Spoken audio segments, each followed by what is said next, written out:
Hi, and welcome to my continuation of my theory, watching and reviewing the Naked Gun trilogy, leading up to the new Naked Gun movie with Liam Neeson in it.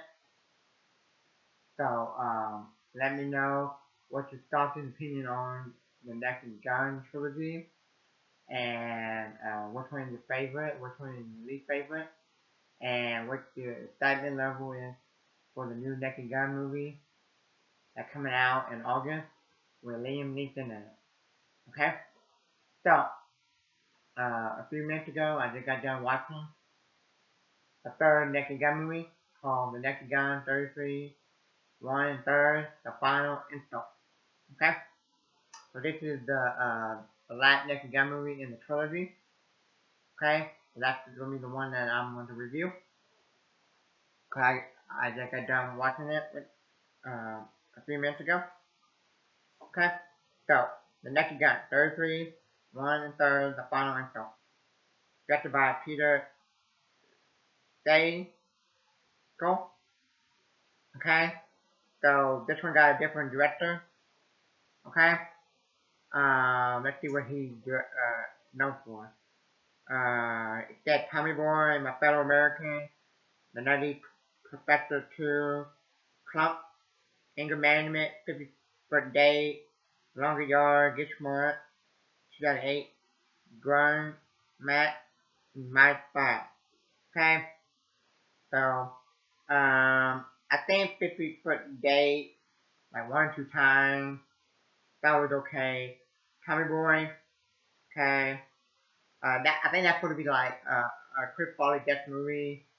I like Chris Farley on SNL, and my favorite Chris Farley movie is Beverly Hills Ninja.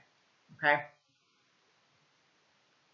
but for some reason, critics don't like Chris Farley movie, but they like him in Saturday Night Live.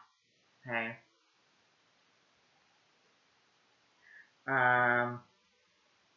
Leslie Nelson, Priscilla Presley, George Kennedy, O.J. Simpson, Fred Ward. Okay, so Fred Ward is in this movie.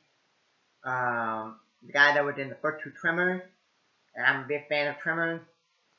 Okay, grew up with the Tremors. Came out March 18th, 1994. 82 minutes.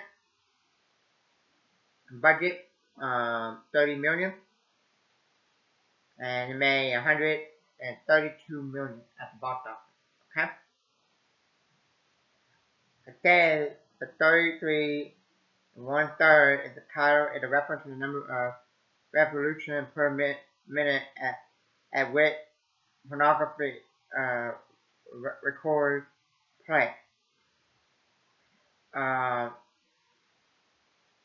it said the film was originally going to be called The Naked Gun 33 1/3 just for the record, but changed after the studio felt that the audience would not get the joke. Okay. Now,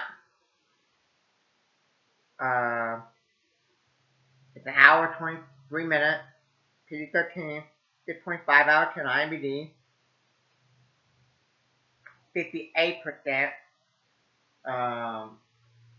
from the critic on Rotten Tomatoes, 53% from the audience. Okay, so the critic gave the second one and the third one 58%. Okay, and I think the second one, the audience gave it a higher score than this one. Like the second one, I think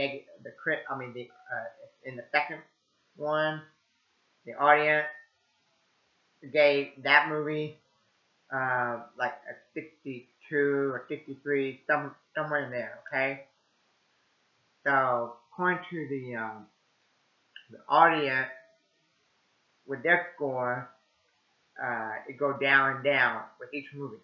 Okay.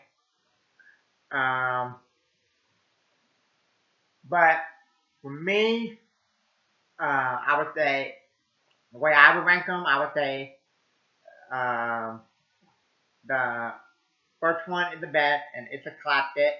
The second one was disappointing, not that funny, it was just okay.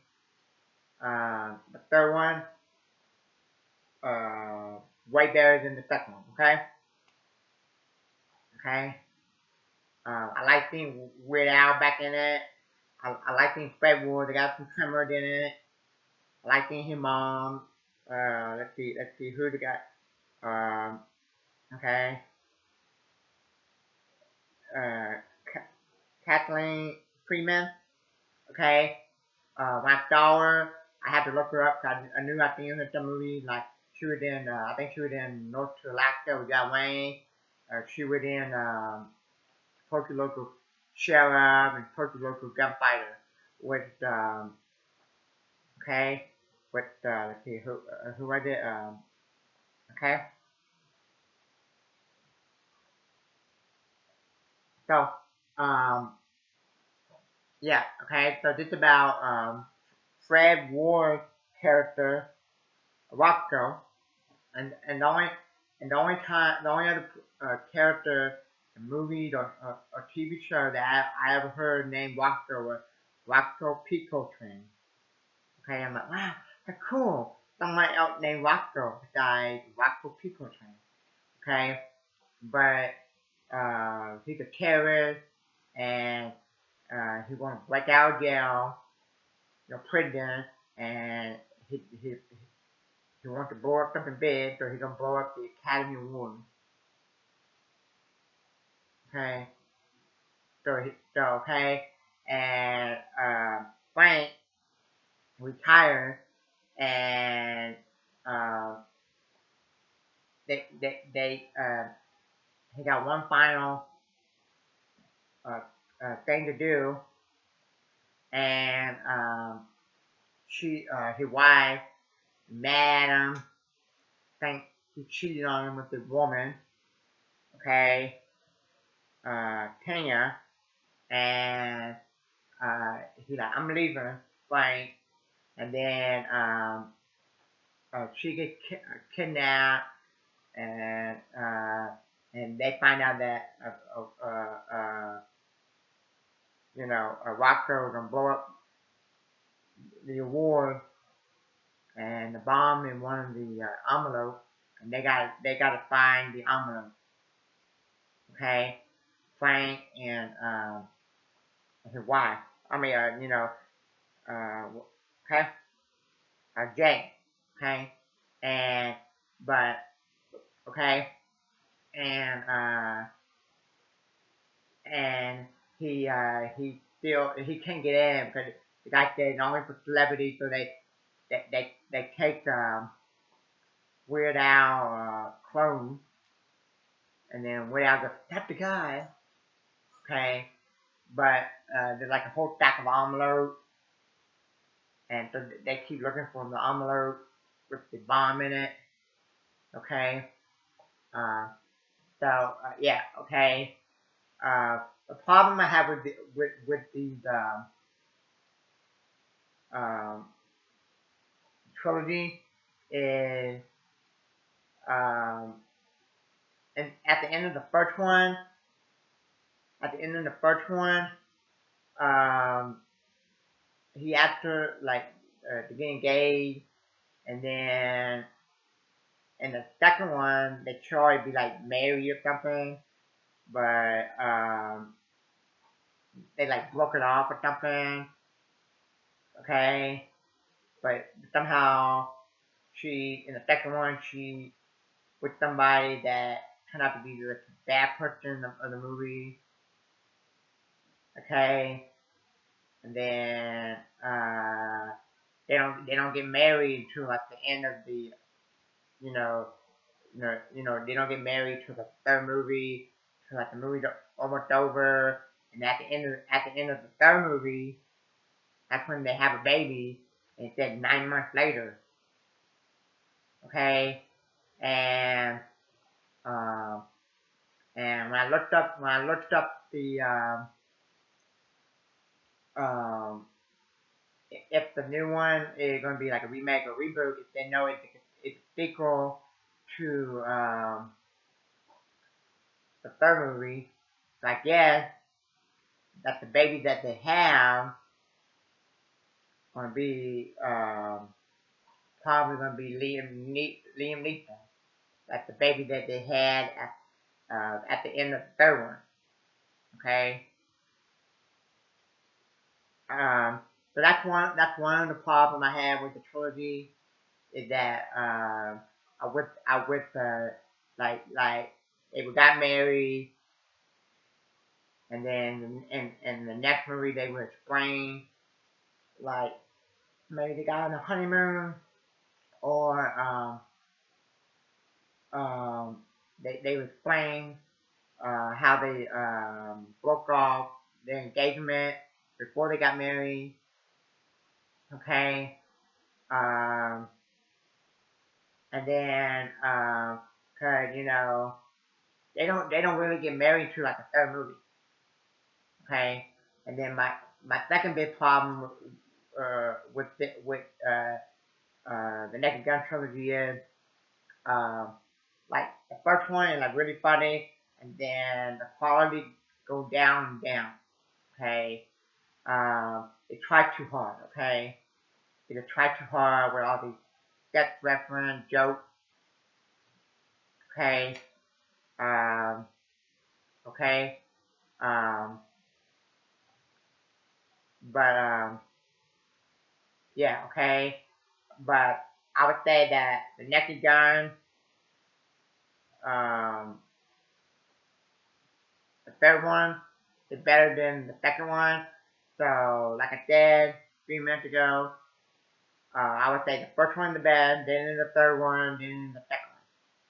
The second one I would put last. Okay. Um, okay. Um, okay. So I had a good time watching this one, and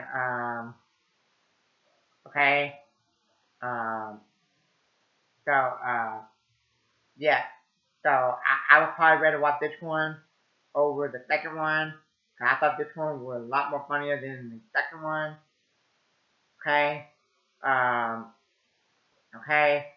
Um, if you are a fan of the Three Stooges comedy, they call it the Three Stooges comedy, like slapstick comedy, then you will like the Naked Gun Trilogy. Okay.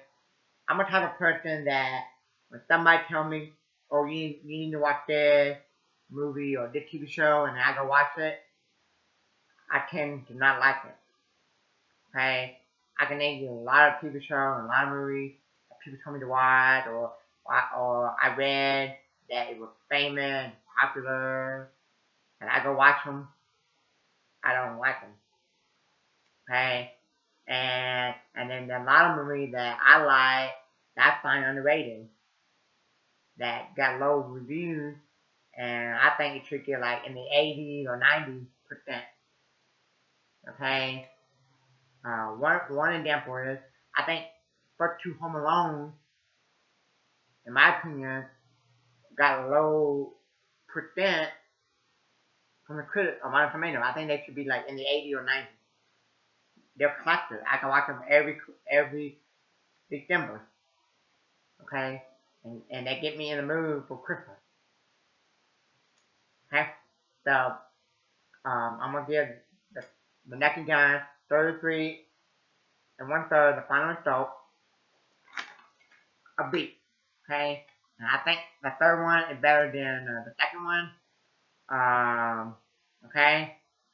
Um, I would like to see maybe um, if some of the original people are still alive, maybe they can make a cameo in the new one. They maybe make a reference to some of the original people, kind of like what they did with the Ghostbuster movie, the new Ghostbuster movie. Okay, so that's it, and thank you. And until next time.